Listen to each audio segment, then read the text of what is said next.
오래된 집. 김철우. 상도동의 그 골목길 끝에는 아직도 가로등이 서 있다.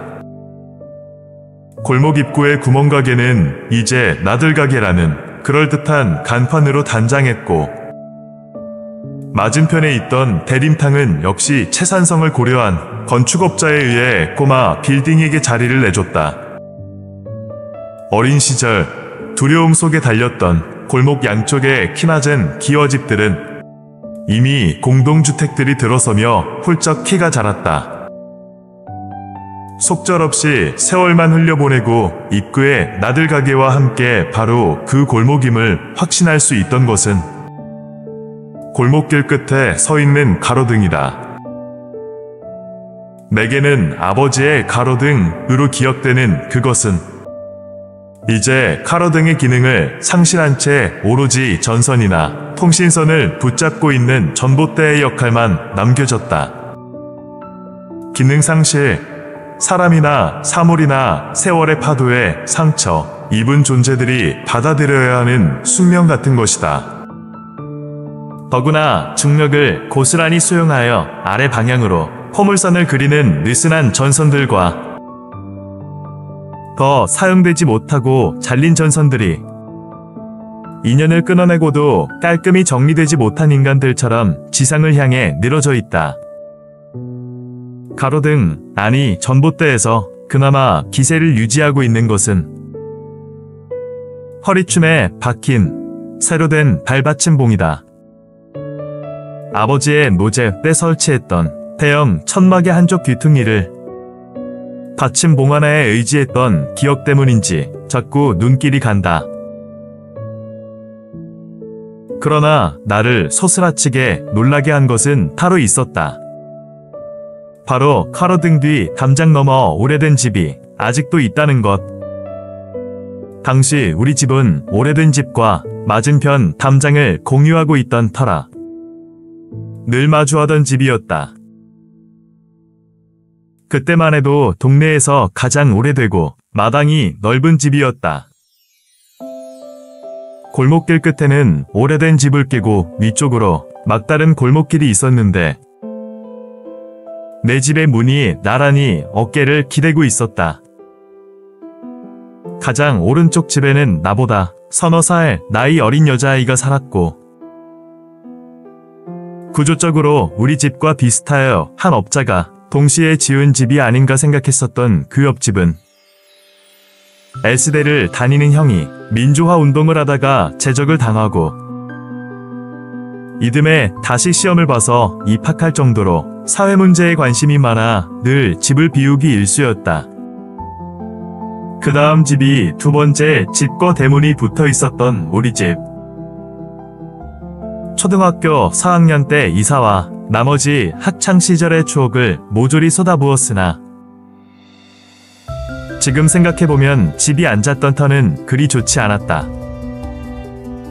대문에 들어서서 마당이 나오기까지 길고 좁은 길을 지나야 했다.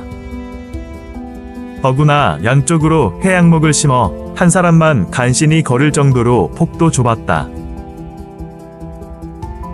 그리고 집터의 세면은 모두 다른 집과 담을 공유하고 있었다. 공유하지 않은 나머지 한 면이 바로 길고 좁은 입구 길이었으니 아무리 생각해도 답답한 집터였다. 마치 속이 빈 대나무를 입에 물고 물속에 누워있는 듯한. 그리고 마지막 집이 바로 오래된 집으로 두 개의 길을 접한 그 집은 누가 봐도 좋은 위치에 있었다. 더구나 예의 그 골목길에서 올라오며 보이는 붉은 벽돌 담장과 담장을 덮은 넝쿨은 꽤 근사하기까지 했다. 그런데 우리 집을 오가며 오래된 집의 문 앞을 지나야만 했던 나는 단 한 번도 이 집에 들어가 본 적이 없다. 이유는 간단했다. 또래의 남자아이가 없었기 때문이다. 다른 새 집도 마찬가지였다. 그리고 학생들과의 생활 방식이 달라서일까. 그 집에는 들고 나는 사람을 본 일도 별로 없었다.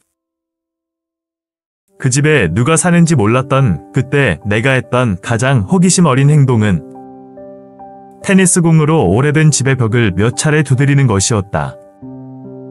사실은 우리 집 벽을 몇 차례 두드리다가 실수라도 한 듯 오래된 집의 벽을 두세 차례 두드린 것이다.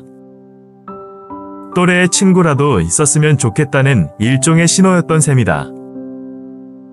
물론 나의 신호에 아무도 반응하지 않았다.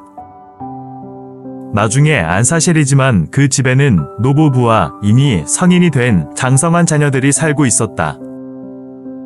아침 일찍 출근했다가 저녁 늦게 귀가하는 사람들을 초등학생이 마주칠 일은 별로 없었다. 오래된 집이 아직도 제 자리를 지키고 있는 것이 신기하고 대견하다. 내 어린 날의 추억 한 쪽 귀퉁이를 이 집으로 인해 찾을 수 있으니 말이다. 오래된 집은 다가구인지 다세대인지 아파트가 되지 못한 공동주택들이 즐비한 이 일대에서 가장 키 작은 집이 되어버렸다. 골목길 주변뿐만 아니라 주소에 번지수 앞에 산을 붙여 굳이 산동네임을 인증했던 우리 집 뒤편 산사 17번지 일대는 이미 대기업 브랜드를 단 아파트 단지가 들어섰다. 분양가와 주변 시세, 프리미엄, 예상 수익 금액 등의 단어 등을 각종 매스컴에서 떠들어대는데 어찌 유혹이 없었을까? 우직하게 자리를 지키고 선 오래된 집은 마치 곁눈질하지 않고 오로지 자식을 위해 헌신한 우리 부모님을 생각나게 한다. 돈을 쫓아 달려가지 않은 삶을 그대로 자식에게 보여주는 것처럼 손대 묻은 추억을 고스란히 남겨줄 수 있다는 것만으로도 너무나 귀한 유산이다. 오래 한자리에 머무는 것이 결코 쉬운 일이 아님을 안다. 사람도 사업도 하물며 사물도 그렇다. 이익을 향한 눈치 빠름이 환영받는 세태 속에서 어떻게 견뎌낼 수 있었는지, 세상사에 생각지도 못한 간사한 계략도 피해갔을 터다. 주변은 모두 빌리나 팰리스 같은 건물 이름으로 바뀌는 세상에서 혼자 남겨지는 고뇌와 외로움은 또 얼마나 크고 깊었을까? 견워하지 않고 시간의 속박을 견뎌낸 끈기가 고맙다. 고귀함은 시간의 태엽에서 나온다. 촘촘한 와선 사이 어디쯤 숨겨진 에너지가 저절로 흘러넘치는 것이 바로 고귀함이다. 그래서 오래된 것은 천박하지 않다.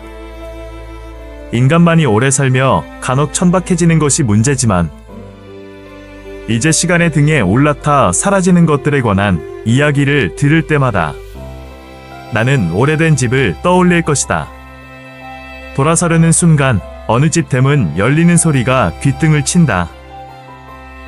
혹시 그 옆집 살던 꼬마를 알아봐주는 사람을 만나면 얼마나 좋을까? 골목길을 걸으며 몇 번이나 뒤돌아본다. 골목길, 가로등, 붉은 벽돌 담장 그리고 오래된 집. 다시 눈 내리고 골목길을 뛰어가던 아이를 향해 미소 짓고 있는 아버지의 환영을 본 듯하다.